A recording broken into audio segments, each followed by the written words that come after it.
Assalamualaikum warahmatullahi wabarakatuh. Izin memperkenalkan diri, nama saya Noval Arifin Setiawan dari jurusan Mesin, Fakultas Teknik, Universitas Sultan Agung Tirtayasa. Di sini saya akan menjelaskan tentang modul misalignment.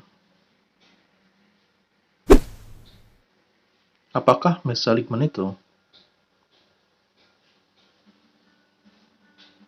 Misalignment adalah kondisi di mana poros penggerak, driver, dan poros yang digerakkan, driven, tidak sesumbu atau tidak sejajar. Ketidaksejajaran adalah salah satu sumber getaran yang dapat menyebabkan kerusakan pada mesin yang berputar.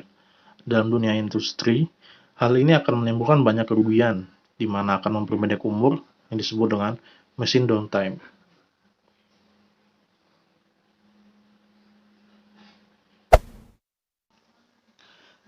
Adapun misalignment memiliki 3 jenis, yaitu sebagai berikut. Yang pertama adalah parallel misalignment. Adalah posisi dari kedua poros dalam bentuk keadaan tidak sejajar dengan ketinggian berbeda.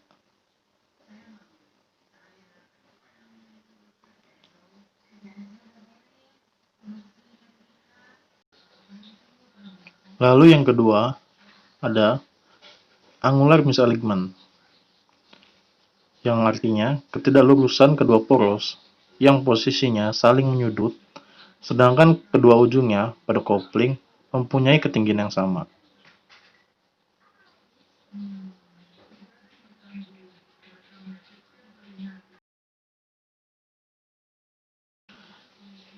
Yang ketiga yaitu combination misalignment. Combination misalignment adalah ketidaklurusan kedua poros yang posisinya saling menyudut dan kedua ujungnya poros kopling tidak sama. Misalignment ini terjadi karena dua faktor gabungan jenis misalignment sebelumnya.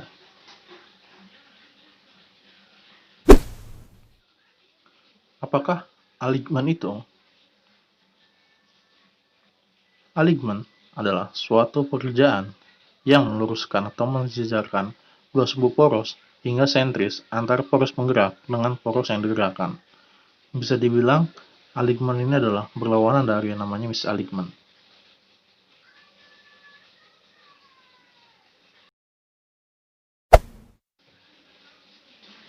Adapun metode alignment terbagi menjadi 5 jenis. Yang pertama, metode penggaris atau visual. Metode ini hanya dilihat secara visual dengan kesejajaran antara penggaris dengan kopling. Lalu yang kedua, metode rim and phase, yang dimana di sini menggunakan alat dial indikator yang dipasang seperti gambar berikut. Lalu yang ketiga, metode cross dial. Di sini juga menggunakan dial indikator, tapi berbeda dengan posisinya sebelumnya. Lalu yang keempat adalah metode receive dial. Ini juga menggunakan dial indikator, tapi dengan metode yang berbeda dan posisi yang berbeda.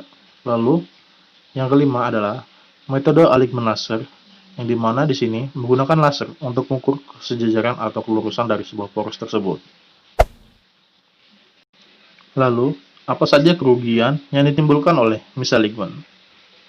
Yaitu sebagai berikut. Kerugian misalignment dapat menyebabkan kopling menjadi panas, terjadinya kelelahan material pada elemen kopling untuk kopling kering, terjadinya kausan terutama pada kopling roda gigi, keretakan pada poros akibat gaya tekuk yang berulang-ulang, keretakan biasanya terjadi pada sisi yang berdekatan dengan hub kopling, kerusakan pada bantalan atau bearing, salah satu penyebab timbulnya getaran vibrasi pada mesin, konsumsi energi listrik bahan bakar steam penggerak meningkat menjadi 5-10%.